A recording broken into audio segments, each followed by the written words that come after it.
matindi. Ito, Pulong Duterte naman. Si Pulong. Ito. Mga kababayan. Pulong Duterte, kinundi na. Kinundi na ang mga grupo ng koalisyon dahil daw nagbabala ito sa bansa na tatanggap sa kaniyang ama, no, ng pansamantalang kalayaan or interim release. Kinundi na ni Pulong Duterte ang grupo na tinatawag nilang anong tawag doon? Meron dito yun Isang Bayan Coalition ba? Hindi ko alam kung anong grupo yung Sambayan Coalition Ito mga kababayan, sa Abante News, sabi dito, kinundi na ni Davao City Representative Paulo Duterte ang Isang Bayan Coalition sa pagbibigay ng babala or warning sa mga bansa na posibleng kumupkop kay dating Pangulong Duterte sakaling mapagbigyan ang hiling na pansamantalang paglaya or interim release mula sa detention facility ng International Criminal Court or ICC. So ito po ang sabi ni Pulong, mga kababayan. Ito po, he is no longer a threat to the presidency as he is already legally barred from doing so. So hindi na daw, wala na daw time para maging threat pa si Digong sa presidency kasi bawal na nga naman tumakbo.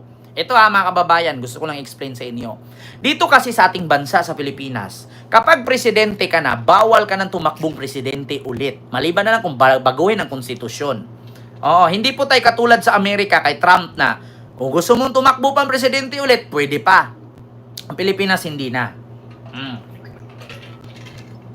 So kinundi na ni Pulong Duterte itong Isang Bayan Coalition na nag-warning at nagbabala sa mga bansa na kumupupkop o handang kumupkop sa kanyang tatay. So sabi niya, he is no longer a threat to the presidency as he is already legally barred from doing so.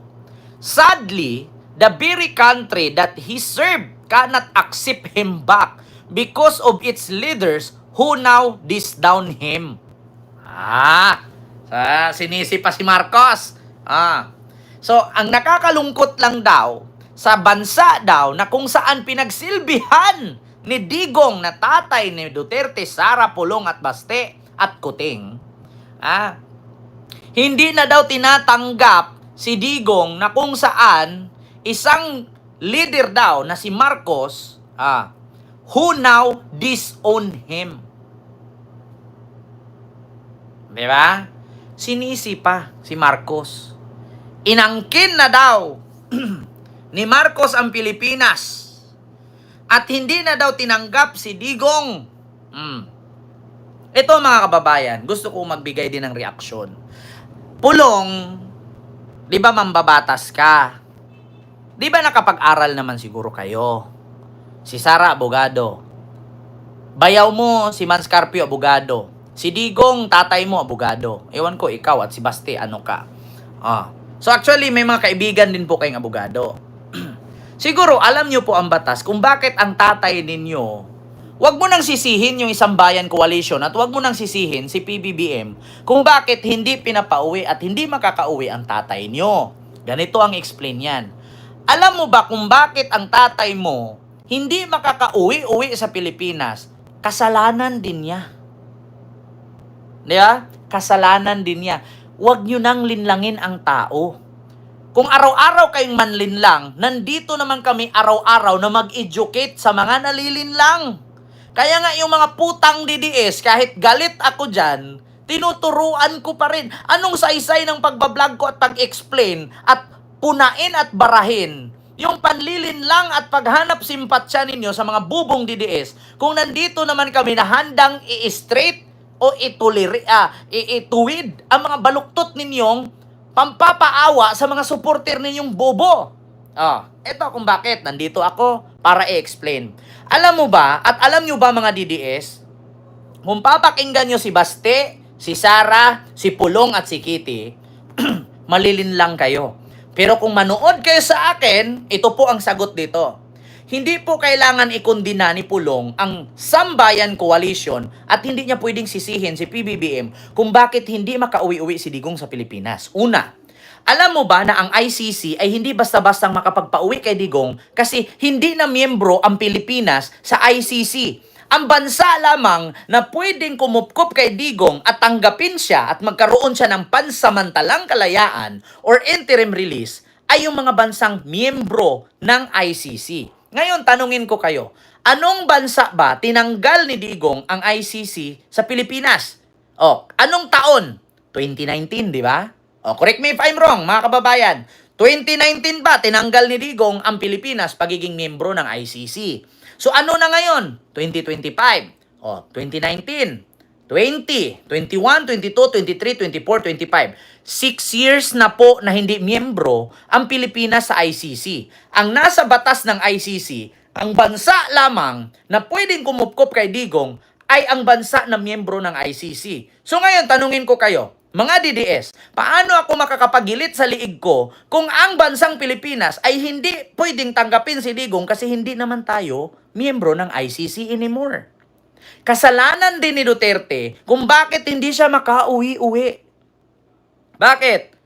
Kasi tinanggal niya ang Pilipinas pagiging miyembro ng ICC. Kasalanan po niya. Kaya ngayon, kung gusto niyong magilit ako, paluin niyo ng martilyo yung ulo ni Digong. Kasi kung bakit hindi siya makauwi-uwi, kasi tinanggal niya ang Pilipinas sa pagiging miyembro ng ICC. So ang bansa lamang na pwedeng kumupkop ay miyembro ng ICC. Ulitin ko, miyembro pa ba ng ICC ang Pilipinas? Hindi po. So paano makauwi si Digong? Paano ako magilit? Ngayon mga DDS, alam nyo na ang sagot. Kaya malakas ang loob ko na hamunin ko kayo. Magigilit ako kung makauwi si Digong. Paano makauwi kung mismong ang bansa na Pilipinas ay hindi naman miyembro?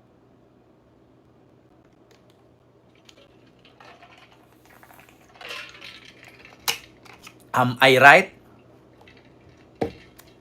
Diba? Kasalanan po Pulong ng tatay mo kung bakit hindi siya makauwi. Ngayon mga DDS, tapos magagalit kayo sa akin. Yung panggilit ko, kahit 1,000 ang bilhin ko, kakalawangin yan. Bakit?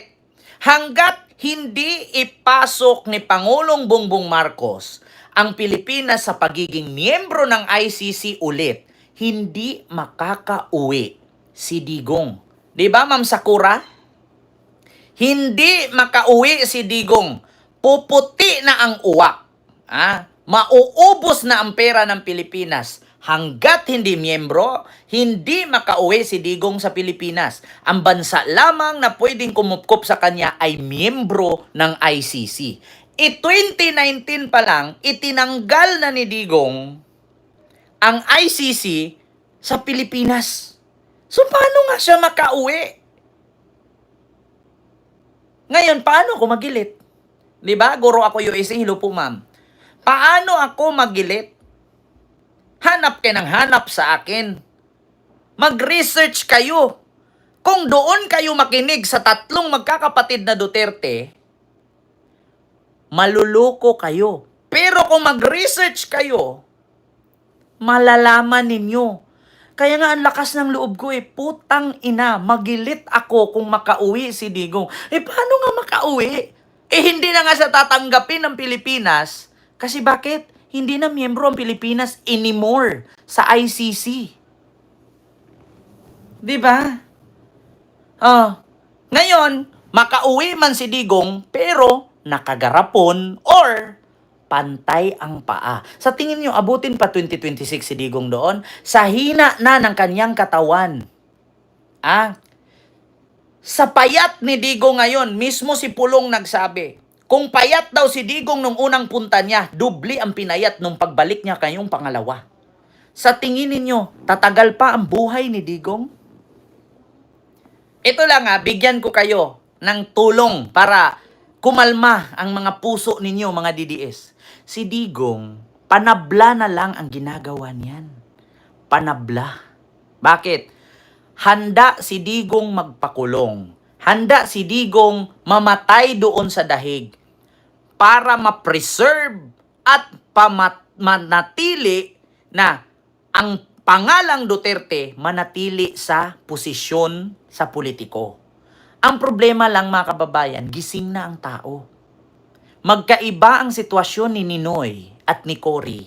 Magkaiba ang sitwasyon ni Digong at ni Sara. Hindi porket mamatay si Digong sa dahig, pag tumakbong presidente si Sara, kaawaan siya ng tao. Magkaiba ang pagbaril kay Ninoy sa pagpatay ni Digong ng 30,000 ka-adik na hindi dinaan sa due process at hindi pa sure kung totoong adik yun. Diba? Yun ang sagot. Kahit si Digong mamatay dyan sa ICC, panabla na lang yan. Ano pang habulin ni Digong? 80 years old na siya. Ano, kailangan pa niya magjowa para makaanak uli? Titigas pa ba titi niya? Tatakbo siyang presidente ulit, hindi naman na pwede. Tatakbo siyang mayor, mamamatay na rin siya ilang linggo na lang. Ilang tao, hindi na nga abot taon yan. Hindi aabot New Year yan, mamamatay yan. Panabla na lang yan. Kasi pag namatay si Digong, pwede nilang gamitin, tatakbo si Sara. Ang tanong, hindi pa ba gising ang taong bayan? Yun ang totoo. Huwag niyong sisihin kung sino-sino. Sambayan Coalition, PBBM, Tore, ICC, Interpol, huwag niyong sisihin. Ang sisihin ninyo, yung tatay ninyo kung bakit niya tinanggal ang Pilipinas pagiging miyembro ng ICC, kaya nahirapan siya ngayon bumalik. Paano ako magilit? Nga. 'Di ba? Mamuwing Watanabe. Nga. Paano ako magilit? Kung hindi naman tatanggapin ng Pilipinas yan. Kung hindi luluhod ang magkapatid na Duterte kay Bongbong Marcos, hindi makauwi si Digong. Alangan man si PBBM paluluhod sa kanila. Di ba? Si PBBM pa ba ang luluhod sa harapan nila para pauwiin si Digong? Samantalang inaraw-araw sabihang, meron tayong presidenteng bangag noon, bangag ngayon, putang inang yan. Luluhod si BBM. Tapos ngayon, tatawagin pa ni Sarang scammer at budol. Aba, matindi. Tatawagin pang scammer. Sa tingin niyo matutuwa si Marcos? Ano akala niyo kay Marcos walang utak? Akala niyo kay Marcos tulog? Sabi nga ni First Lady Lisa, bad shot ako dyan. Bad shot na ako dyan. Namumuro na sa akin yan. Bad shot ako dyan. Ikaw ba naman, yung tatay mo tawaging bangag? Yung kasama mo sa trabaho? Yung nagpapasahod sa'yo? Tatawaging bangag, tas ngingitian mo? Bad shot ako dyan. Sa tingin nyo, matatawa si Lisa, matatawa si BBM? Pumirma nga si Sandro na ma-impeach si Sara eh. Kasi ikaw ba naman, lulo niya, hukayin, itapon sa West Philippine Sea. Yan ang tandaan ninyo. Si Sandro ang kauna-unahang pumirma na ma-impeach si Sara sa Congress. Ikaw ba naman, hukayin si Apulakay, itapon sa West Philippine Sea. Matutuwa ka? Tapos yung tatay mo, sasabihin na, putang ina nyo, Bongbong Marcos, Martin Romualdez, Lisa Marcos, kapag ako pinatay, may kinontrata akong killer. Na pag ako namatay, patayin niya si Lisa, si Bongbong at si Martin. No joke? No joke! Tapos sa tingin niyo, luluhod si BBM sa harapan ninyo. Anong sabi ni PBBM? Kung ganun lang din naman kadali bantaan ang buhay ng presidente, paano pa ang ordinaryong mamamayang Pilipino? Papalagan ko yan. Di ba? Tapos ngayon, tawagin mong scammer? Nga. Ano kayo? Nanalo ng loto nang hindi tumataya? Ano ka? Si Mama Mary na buntis na hindi kinakantot? Ano ba sabi ni Nora Honor? Walang himala! Ang himala! Ay wala! Putang ina. My brother is not a pig! Walang himala! Putang ina. Putang ina nyo! Putang ina ninyong lahat! Bongbong Marcos, Martin Romualdez, Lisa Marcos. Kapag ako, wag kang mag-alala, ma'am. Kapag ako pinatay, may nakausap akong killer na pag pinatay ako, patayin niya si Lisa, si Bongbong at si Martin. No joke! No joke! Matutuwa si Marcos dyan? Pauwiin si Digong? Luhod si Marcos sa inyo? No way. Sabi ni Pulong, no way. Di ba? Yun, mga kababayan, ang katotohanang sagot. No way. Di ba? Yun, ganing Archola. Hello po, ma'am. Diyos mio, Marimar. Kaya alam nyo na. So, eto tayo, mga kababayan.